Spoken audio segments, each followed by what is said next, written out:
تعالیٰ اپنے قرآن کریم فرقان حمید پارہ 4 سورہ نساء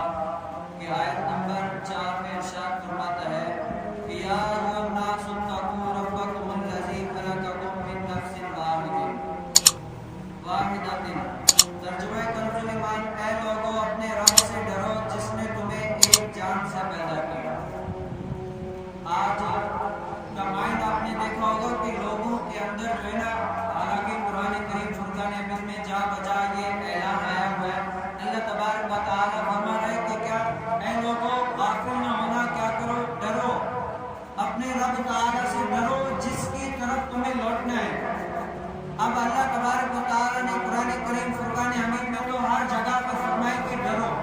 لیکن یہ انسان کے اوپر ہے کہ انسان اپنے رب تعالیٰ سے کتنا ڈرتا ہے۔ جیسا کہ اپنے رب تعالیٰ سے ڈرنے کا حق ہے، کیا انسان نے وہ حق ادا کر دیا جس طرح رب تعالیٰ نے فرمایا کہ ڈرو؟ تو آپ کو آپ کا ضمیر یہ گواہی دے گا کہ نہیں، کیا ہم جس طرح ڈرنے کا حق تھا نا اس طرح ڈرے نہیں ہیں، لیکن یہ منہ سے کہتے تو ہیں بھائی اللہ سے ڈرو، یہ وہ زبان سے کہنا اور ہے لیکن کیا ڈرنا اور ہے۔ اگر آپ ڈریں گے تو آپ کے اعضاء، آپ کا مائنڈ، آپ کا جسم، یہ سب کچھ آپ کی گواہی دے گا کہ یہ واقعی ڈر ہے۔ اگر صرف یہ ہوگی کہ ہاں ڈرنا چاہیے یہ وہ، تو یہ کیا اصل حقیقی خوف نہیں ہے؟ کیا ہے یہ اصل حقیقی خوف نہیں ہے۔ اور ڈرنا کس بات سے؟ کیونکہ سدا آدمی کو یہاں پر رہنا نہیں ہے، کیا ہے یہاں پر رہنا نہیں ہے۔ حضرت سیدنا برا بن عازب رضی اللہ تعالیٰ عنہ فرماتے ہیں کہ ہم سرکار مدینہ صلی اللہ تعالیٰ علیہ وسلم کے ہمراہ ایک جنازے میں شریک تھے، تو آپ صلی اللہ علیہ وسلم قبر کے کنارے بیٹھے اور اتنا روئے کہ ہم نے دیکھا کہ حضور علیہ السلام اتنا پہلے نہ رویا کرتے تھے۔ حضور علیہ السلام قبر کے کنارے اتنا روئے، لیکن کیا ہم دیکھ رہے تھے کہ وہ اتنا رو رہے ہیں، تو حضور علیہ السلام نے فرمایا کہ اس قبر کی تیاری کرو، کیا کرو، اس قبر کی تیاری کرو۔ آج ہم سنتے ہیں، بہت سارا سنتے ہیں، لیکن کیا ہمارے عمل میں جو ہے نا کچھ بھی آ نہیں رہا۔ ہم سنتے ہیں ایک کان سے لیکن اس پر عمل نہیں کرتے۔ کل بروز قیامت ہم نے یہ بھی پڑھا کہ یہ بھی ہے کہ جو انسان کے علم میں بات آ گئی نا کہ یہ بری ہے، کیا ہے یہ چیز بری ہے، یہ گناہ ہے، یا یہ چیز جو ہے نا شریعت میں منع ہے، لیکن پھر بھی ہمارے علم میں بات آ گئی لیکن پھر بھی ہم اس پر عمل نہیں کر رہے نا، تو یہ ہمارے لیے وبال ہے، کیا ہے وبال ہے۔ اور ہم دیکھیں کہ ہم نے کتنا،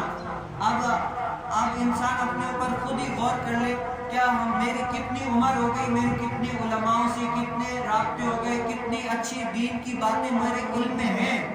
میرے ذہن میں، گمان میں سب کچھ علم کی باتیں ہیں، لیکن کیا اس کو ٹٹول لے دیکھے کہ میں ان پر عمل کتنا کر رہا ہوں۔ اگر یہ عمل نہیں کر رہا نا تو کل بروز قیامت میں ایک تو علم نہ ہونے کا وبال تو آئے گا ہی آئے گا، لیکن جو علم میں بات آ گئی اس پر عمل نہ کیا وہ بھی زیادہ سے زیادہ اس پر وبال آئے گا، کہ جو اتنا ڈھیل بن گیا تھا کہ اللہ تعالیٰ کے احکاموں کو توڑنے لگا، اللہ تبارک و تعالیٰ کے احکاموں کو توڑنے لگا جو کہ منع تھے۔ تجھے بتا بھی دیا گیا کہ یہ چیز شریعت میں منع ہے اور اس سے باز رہے، لیکن پھر بھی تو ڈھیل بنتا رہا، پھر بھی اس سے باز نہ آیا، پھر بھی اس کو کرتا رہا، تو یہ کیا انسان کو اور بھی زیادہ وبال میں پڑ جانے کا سبب۔ ہم صرف سننے حد تک مسلمان نہ رہیں، کیا ہمارے اسلاف کرام سے تو ہمیں یہ پتہ لگتا ہے کہ مسلمان وہ ہے جس کو دور سے دیکھ کر ہی پتہ لگے کہ یہ محمد عربی کا عاشق ہے، ایسے مطلب صرف ہم نام کے یہ جو لگا ہوا ہے نا کہ بس دا ٹائٹل آف اسلام، یہ مومن ہے، مسلمان ہے، نہیں، اسلام بتایا نہیں جاتا کہ بھائی میں مسلمان ہوں، یہ ہوں، وہ ہوں۔ اسلام وہ چیز ہے جو خود بولتا ہے، منہ بولی تصویر ہوتی ہے کہ بھائی میں مسلمان ہوں۔